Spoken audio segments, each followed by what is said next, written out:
सुन अहिले तपाईँ एकदमै दुखी हुनुहुन्छ भने यो कहानी तपाईको लागि एकदमै राम्रो हो। हामीले कहिले सोच्यौं किन एउटा गल्ती बारम्बार दोहोरिन्छ, किन एउटा दुःख फेरि फर्किन्छ। हामी भाग्यलाई दोष दिन्छौं, मान्छेलाई दोष दिन्छौं, तर कहिले आफ्नो मनलाई हेर्दैनौं। एक दिन एक युवक फेरि पुगे गौतम बुद्धको सामु। उसले भन्यो, भगवान म शान्त हुन खोज्छु तर मेरो रिस मसँगै आउँछ। म माफ गर्न खोज्छु तर घाउ फेरि दुख्छ। बुद्ध मुस्कुराए र भुइँबाट एउटा ढुङ्गा उठाए। उहाँले सोध्नुभयो, यदि तिमीले यो ढुङ्गा हातमा समात्यौ भने के हुन्छ? युवकले भने, हात दुख्छ। बुद्धले फेरि सोधे, यदि तिमीले 1 घण्टा समात्यौ भने झन् धेरै दुख्छ। यदि 1 दिन समात्यौ भने सायद हात सुन्निन सक्छ। बुद्धले शान्त स्वरले भने, रिस पनि त्यस्तै हो, घृणा पनि त्यस्तै हो, दुःख पनि त्यस्तै हो। बुझ्न सकिन्छ तर हामी आफै समातेर बस्छौं। दुःख आउँछ तर त्यसलाई समातेर बस्नु त्यो तिम्रो रोजाइ हो।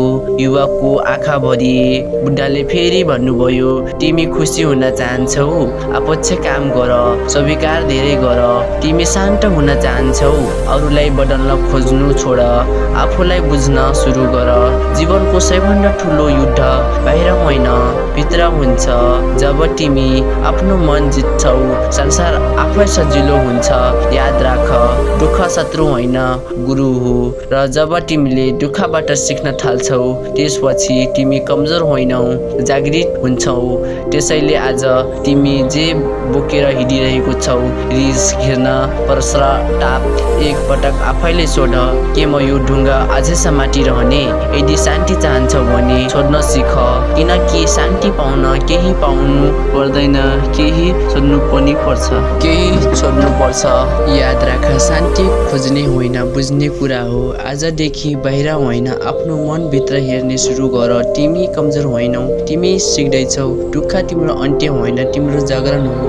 उठ, आजदेखि छोड्न सुरु गर। यदि तिमी यो भिडियो अन्तिमसम्म हेरिरहेको छौ भने सायद तिमी पनि परिवर्तन चाहन्छौ र परिवर्तन सुरु हुन्छ एक निर्णयबाट। आज त्यो निर्णय गर। यदि यो सन्देशले तिम्रो मन छोयो भने यो भिडियो शेयर गर र यस्तो गहिरो प्रेरणाको लागि च्यानललाई सब्स्क्राइब गर्न नबिर्सनु होला। Thank you.